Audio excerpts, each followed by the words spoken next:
అంగరంగ వైభవంగా రామలింగేశ్వరుడి కళ్యాణ మహోత్సవం జరిగింది. ప్రభుత్వం తరపున స్వామివారికి పట్టు వస్త్రాలు, ముత్యాల తలంబ్రాలను నకరేకల్ ఎమ్మెల్యే వేముల వీరేశం, పుష్ప దంపతులు సమర్పించారు. కళ్యాణ మహోత్సవం సందర్భంగా చెరువుగట్టు శివనామస్మరణతో మారుమోగింది. నార్కెట్పల్లి మండలం చెరువుగట్టు గ్రామంలోని శ్రీ పార్వతీ జడల రామలింగేశ్వర స్వామివారి కళ్యాణ మహోత్సవ వేడుక బుధవారం తెల్లవారుజామున అర్చక బృందం వేద మంత్రాలతో అంగరంగ వైభవంగా నిర్వహించారు. నకరేకల్ ఎమ్మెల్యే వేముల వీరేశం, పుష్ప దంపతులు ఆలయంలో స్వామివారిని దర్శించుకుని ప్రత్యేక పూజలు నిర్వహించారు. అనంతరం ప్రభుత్వం తరపున పట్టు వస్త్రాలు, ముత్యాల తలంబ్రాలను స్వామివారికి సమర్పించారు. స్వామివారి కళ్యాణం వేడుకను జిల్లా నలుమూలల నుంచి వచ్చిన భక్తులు తిలకించారు. దీంతో గుట్టపై జనసంద్రంగా మారింది. ఈ కార్యక్రమంలో ఆలయ అధికారులు, అర్చకులు, భక్తులు తదితరులు పాల్గొన్నారు.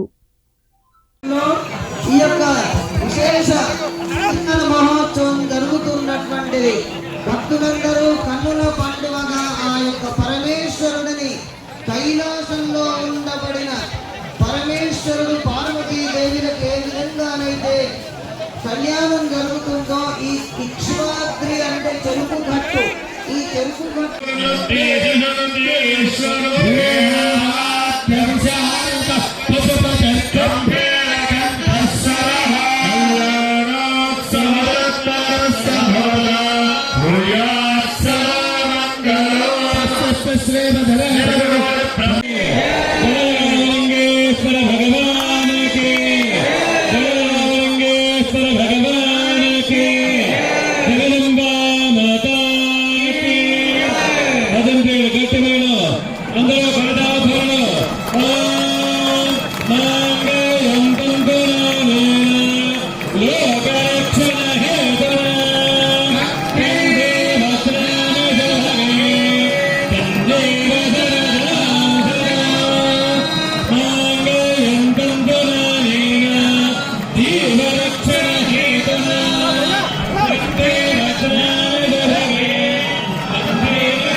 Kami